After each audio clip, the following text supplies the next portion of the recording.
नमस्कार प्रिय विद्यार्थियों, हम आज शिक्षण वृत्ति या शिक्षा तकनीकी या शिक्षण तकनीकी जो हमारा पेपर है ये एक महत्वपूर्ण टॉपिक इसमें है जिसकी हम चर्चा कर रहे थे। शिक्षण स्तर के बारे में बहुत सारे क्वेश्चन पूछे गए हैं विगत परीक्षाओं में, नेट में, बीएड में, डीएलएड, बीटीसी, सुपर टेट, इसमें सब में पूछे गए हैं। तो शिक्षण स्तर मुख्यतः 3 स्तर होते हैं शिक्षण के: स्मृति स्तर का शिक्षण, बोध स्तर का शिक्षण और चिंतन स्तर का शिक्षण। स्मृति, बोध और चिंतन।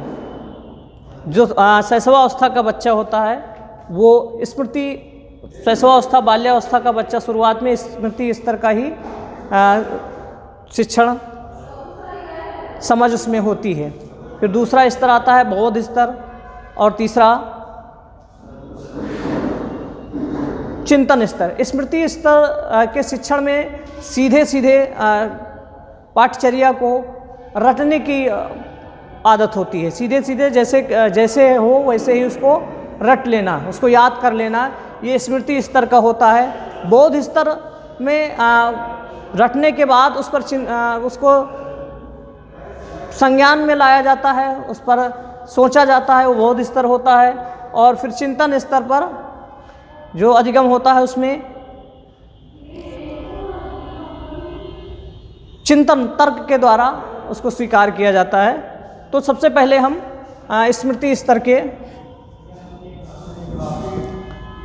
की चर्चा करेंगे, स्मृति स्तर के शिक्षण की चर्चा करेंगे।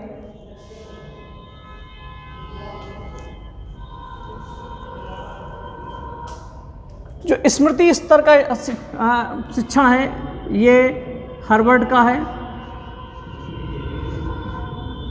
हार्वर्ड ने स्मृति स्तर के अधिगम की बात की।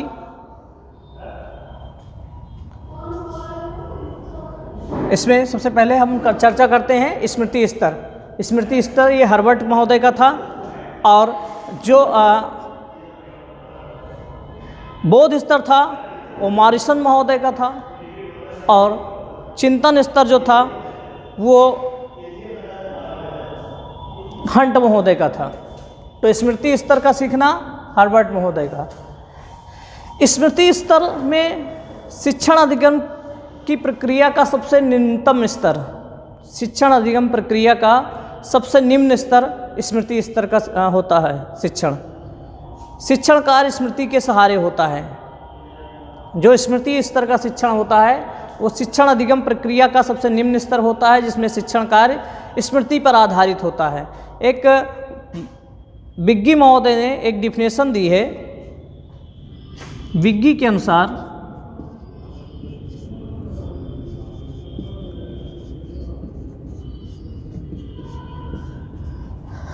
स्मृति स्तर के शिक्षण अधिगम के बारे में विग्गी महोदय कहते हैं कि इस स्तर के शिक्षण अधिगम का उद्देश्य दी गई विषय सामग्री को रट लेना होता है।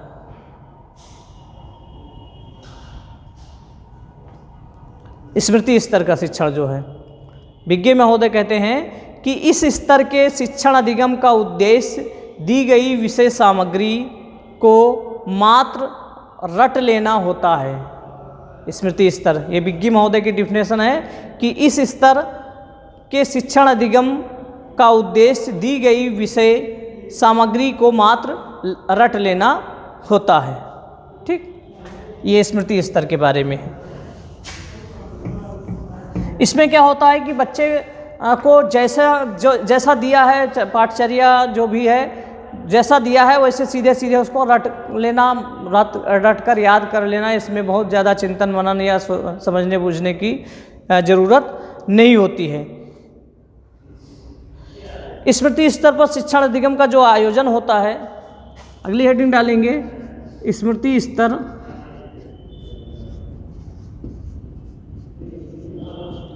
शिक्षण अधिगम का आयोजन शिक्षण अधिगम का आयोजन की जब बात की जाती है स्मृति स्तर के शिक्षण अधिगम के, तो पहला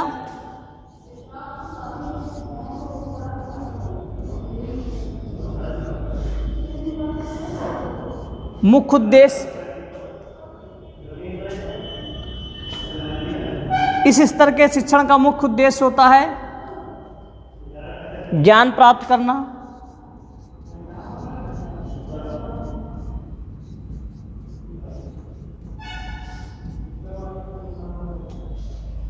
दूसरा शिक्षक की भूमिका,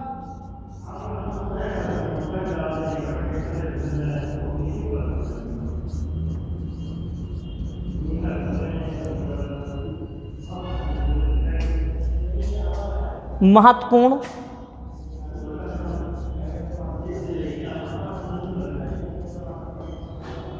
तीसरा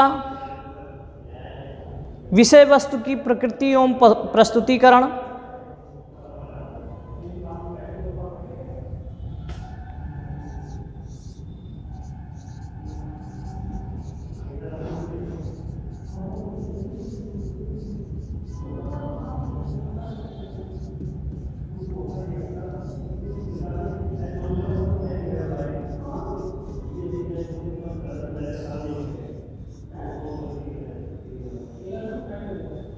प्रस्तुतिकरण। विषय वस्तु की प्रकृति एवं प्रस्तुतिकरण में व्यवस्थित रूप से छात्रों के सम्मुख प्रस्तुत किया जाता है। विषय वस्तु को इसमें इस स्तर में व्यवस्थित रूप से छात्रों के सम्मुख प्रस्तुत किया जाता है। छात्र की भूमिका,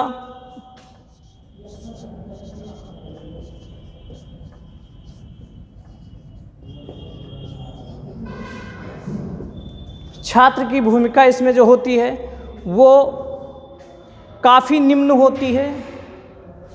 छात्र की भूमिका जो होती है निम्न होती है, वो केवल श्रोता के रूप में होता है, फिर उसको जैसा उसको बताया गया वैसे ही रटकर सीधे याद कर लेता है। शिक्षण विधियों की प्रकृति, शिक्षण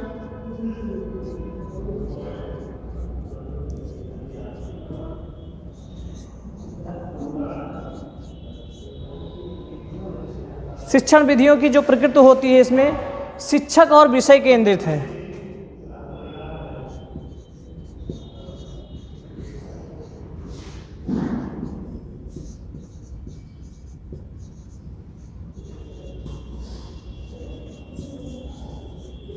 शिक्षक और विषय केंद्रित है।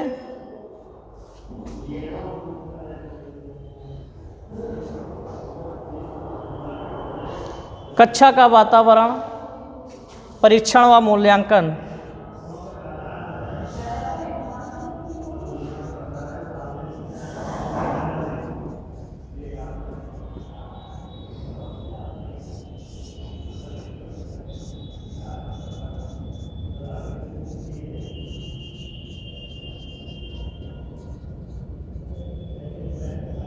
मूल्यांकन, ये जो स्मृति स्तर का था।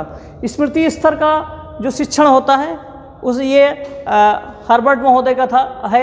कई बार पूछा गया है कि शिक्षण के कितने स्तर होते हैं, तो मुख्यतः शिक्षण के 3 स्तर होते हैं। स्मृति स्तर का, बोध स्तर का, स्मृति स्तर का, बोध स्तर का और चिंतन स्तर का, ये 3 स्तर होते हैं। स्मृति स्तर का शिक्षण जो होता है उसके प्रतिपादक जो हैं वो हर्बर्ट महोदय हैं। जो बोध स्तर का चिंतन होता है उसके मॉरिसन महोदय हैं, और जो चिंतन स्तर का शिक्षण होता है उसके हंट महोदय हैं। इस तरह से स्मृति स्तर का शिक्षण जो होता है ये शिक्षण अधिगम प्रक्रिया का सबसे निम्न स्तर का शिक्षण होता है।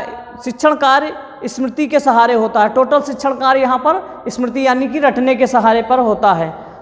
बिग्गी महोदय कहते हैं कि इस स्तर के शिक्षण अधिगम का उद्देश्य दी गई विषय सामग्री को मात्र रट लेना होता है।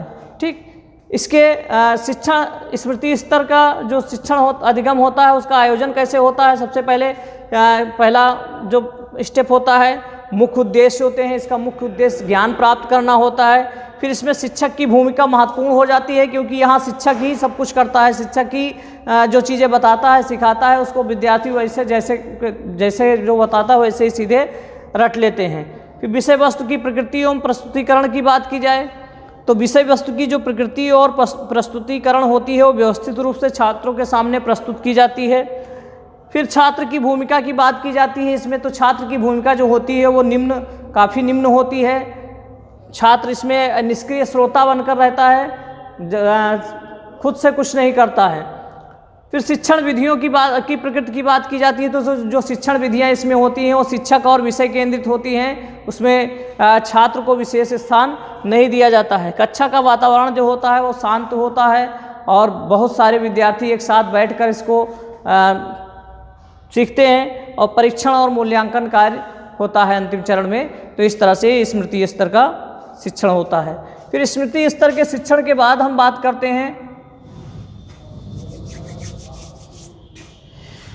इसके स्मृति स्तर के शिक्षण में जो गुण और दोष की बात करें तो इसका गुण क्या है कि शिक्षक की प्रधानता होती है, छोटे बच्चों के लिए अच्छा है और सीमित साधन से भी इसको संचालित किया जा सकता है। ये स्मृति स्तर के शिक्षण का गुण होता है। इसके दोष की बात की जाए तो ज्ञान की विस्मृति, जब तक बच्चा रट रहा है, याद किया है उसके बाद जैसे भूल गए बस सारा ज्ञान उसका गायब। व्यावहारिकता का अभाव, इसमें कुछ व्यवहारिक करके सिखाया ही नहीं जाता है।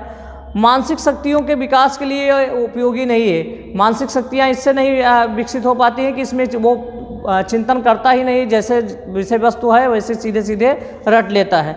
इसके साथ साथ अनुशासनहीनता की समस्या भी आती है। जब बच्चे खाली होते हैं तो उनमें बहुत सारी अनुशासनहीनता की समस्या आ जाती है और नीरसता, कक्षा का वातावरण जो होता है वो नीरस हो जाता है। उसमें विद्यार्थी सीधे सुनता रहता है, कभी जमाई लेता है, कभी कुछ करता है, इस तरह से उसमें वो नीरस हो जाता है वातावरण। ये इसकी कमी है। इसके बाद हम समझ एवं बोध स्तर,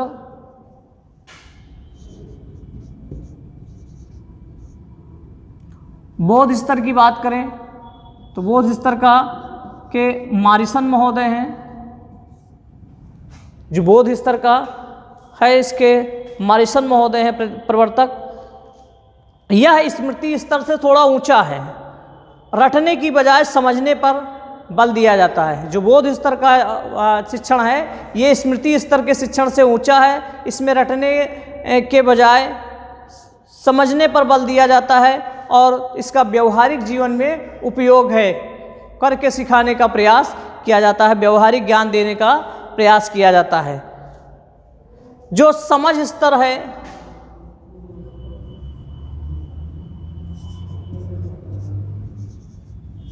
बोध स्तर शिक्षण अधिगम का आयोजन कैसे होता है तो इसमें मुख्य उद्देश्य होता है छात्रों में।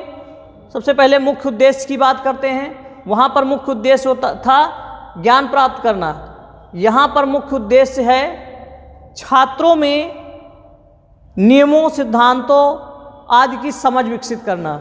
मुख्य उद्देश्य क्या है इस स्तर पर? छात्रों में नियमों और सिद्धांतों के प्रति समझ विकसित करना, आदि की समझ विकसित करना। फिर शिक्षक की भूमिका महत्वपूर्ण। इसमें भी शिक्षक की भूमिका महत्वपूर्ण होती है, लेकिन स्मृति स्तर के शिक्षण से कम महत्वपूर्ण होती है। वहाँ शिक्षक ही सर्वे सर्वा होता है, यहाँ भी महत्वपूर्ण होती है लेकिन स्मृति स्तर के शिक्षण से कम होती है।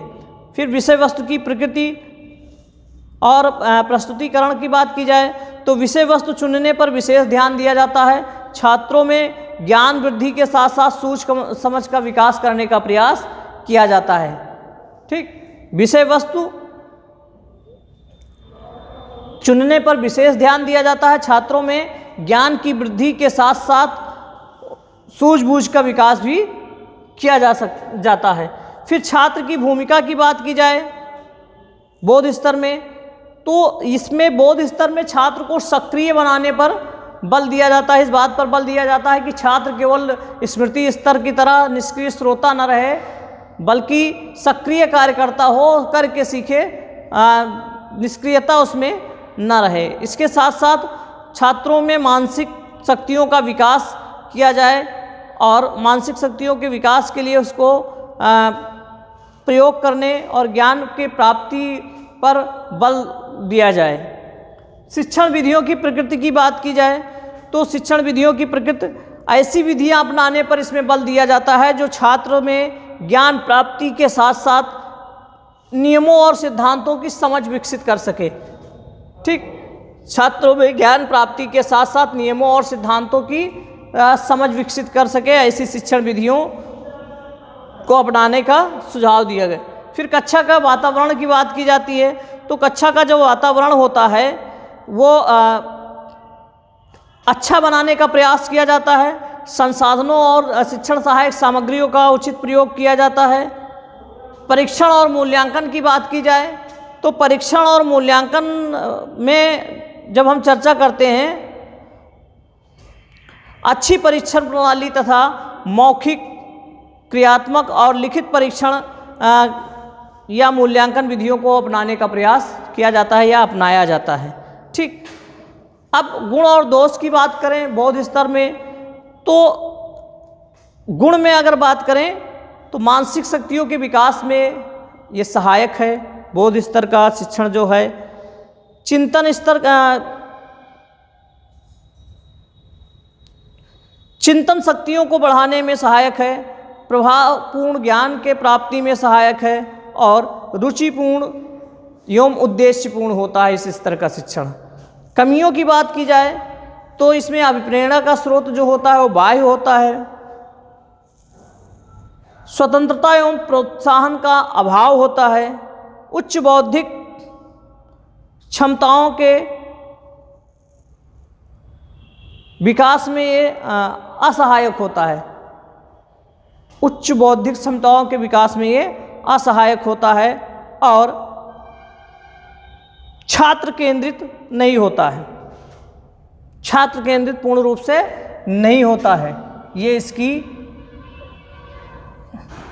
कमियां होती हैं। फिर इसके बाद चिंतन स्तर की बात की जाती है। इसके हंट महोदय थे चिंतन स्तर के। हंट महोदय जो थे वो उन्होंने बताया जो चिंतन स्तर का है ये सबसे उच्च स्तर का शिक्षण स्तर है। चिंतन स्तर का जो शिक्षण स्तर है ये सबसे उच्च स्तर का शिक्षण स्तर है और ये मानसिक शक्तियों के विकास का पूर्ण अवसर बच्चों को देता है, स्वतंत्र चिंतन का पूर्ण अवसर देता है बच्चों को और समस्या समाधान का अवसर बच्चों को देता है। तो जो वो चिंतन स्तर का शिक्षण होता है ये सबसे उच्चतम स्तर का शिक्षण होता है। इसके द्वारा बच्चों के मानसिक शक्तियों का विकास होता है, उनको अपने बौद्धिक क्षमताओं के परीक्षण का अवसर देता है। इसके साथ साथ स्वतंत्र चिंतन मनन का अवसर देता है, समस्याओं के समाधान का अवसर देता है। इसके चिंतन स्तर शिक्षण अधिगम के आयोजन की बात की जाए तो वही टॉपिक पर आते हैं। शिक्षक इसमें उद्देश्य की बात की जाती है तो ज्ञान के स्वतंत्र चिंतन का अवसर देना, इसका प्रमुख उद्देश्य है ज्ञान के स्वतंत्र चिंतन का अवसर देना। ठीक, शिक्षक की भूमिका की बात की जाती है तो शिक्षक की भूमिका महत्वपूर्ण होती है। इसमें भी सहायक और परामर्शदाता, यहाँ पर शिक्षक की भूमिका जो होती है वो स्मृति और बोध स्तर की तरह महत्वपूर्ण तो होती ही है, लेकिन वहाँ पर छात्रों को उतना अवसर नहीं मिला है। यहाँ पर शिक्षक को छात्र का सहायक और परामर्शदाता कहा गया है, उस भूमिका में रखा गया है जो छात्रों को स्वतंत्र चिंतन का और मनन का अवसर प्रदान करे। शिक्षक ऐसा होना चाहिए जो एक सहायक हो, परामर्शदाता हो अच्छा, जो छात्रों को स्वतंत्र चिंतन का अवसर प्रदान करें। शिक्षक के बाद बात की जाती है तो विषय वस्तु की प्रकृति एवं प्रस्तुतिकरण की बात आती है। तो विषय वस्तु की प्रकृति और प्रस्तुतिकरण जो होता है वो परिस्थितिजन्य होता है। यहाँ पर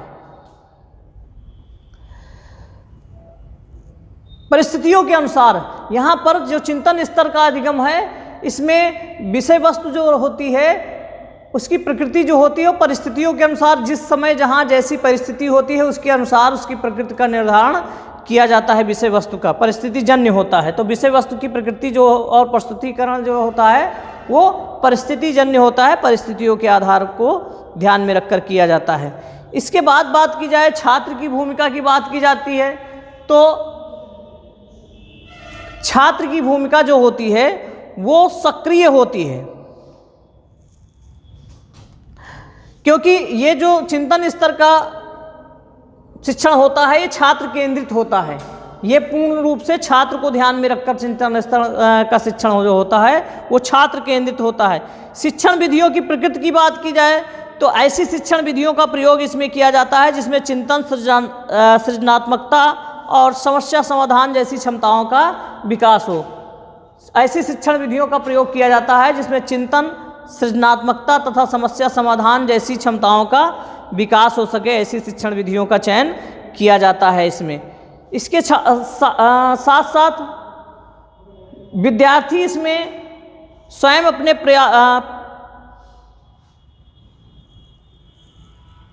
छात्र इसमें स्वयं अपने प्रयत्नों द्वारा ज्ञान प्राप्त करता है। कक्षा का वातावरण, फिर बात आती है कक्षा के वातावरण की, तो कक्षा का जो वातावरण होता है ऐसा वातावरण होता है जिसमें चिंतन, सृजनात्मक और समस्या समाधान की क्षमता का विकास हो सके, ऐसा कक्षा का वातावरण होता है। कक्षा का वातावरण ऐसा होता है जिसमें सृजनात्मक, चिंतन और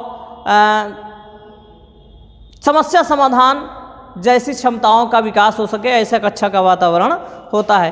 परीक्षण एवं मूल्यांकन की बात की जाती है, तो परीक्षण और मूल्यांकन जो होता है वो विशेष प्रणाली को अपनाया जाता है। सतत मूल्यांकन का प्रयास किया जाता है, विशेष प्रणालियों को अपनाया जाता है। इसके गुण और दोषों की चर्चा करें चिंतन स्तर के शिक्षण अधिगम का, तो इसके गुण जो प्रमुख हैं, मानसिक शक्तियों के विकास में ये सहायक है, ये पहला गुण है। उद्देश्यों की प्राप्ति में सहायक है, दूसरा गुण है। सभी विषय और विषय वस्तु के लिए ये उपयुक्त है, ये तीसरा गुण है। और अगर दोष की बात करें तो छोटे बच्चों के लिए उपयोगी नहीं है, क्योंकि छोटे बच्चे चिंतन स्तर का शिक्षण नहीं कर सकते हैं, ये उनके लिए अनुपयुक्त है। और शिक्षक, दूसरे दोष की बात करें तो शिक्षक के ऊपर अतिरिक्त बोझ पड़ता है। और तीसरी कमी है कि यहाँ पर लक्ष्य से भटक जाने की संभावनाएं अधिक होती हैं। तो ये 3 स्तर का शिक्षण स्तर होता है। पहला स्मृति स्तर, जो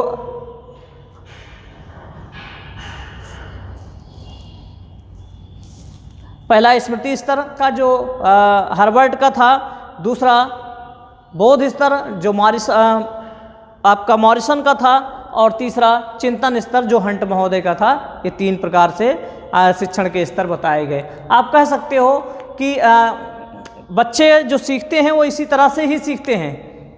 शुरुआत में वो चिंतन, सबसे पहले वो स्मृति स्तर का सीखते हैं, फिर थोड़ा बड़े होते हैं तो वो बोध स्तर का, उसको देखने, सुनने और रटने के साथ साथ उसको समझने का भी प्रयास करते हैं, समझने भी लगते हैं, वो बोध स्तर का सीखना होता है। और जब देखने, सुनने, रटने और समझने के साथ साथ उस पर चिंतन भी करना शुरू कर दें तो इसको चिंतन स्तर का अधिगम कहते हैं, शिक्षण कहते हैं। इस तरह से शिक्षण के 3 स्तर होते हैं। धन्यवाद।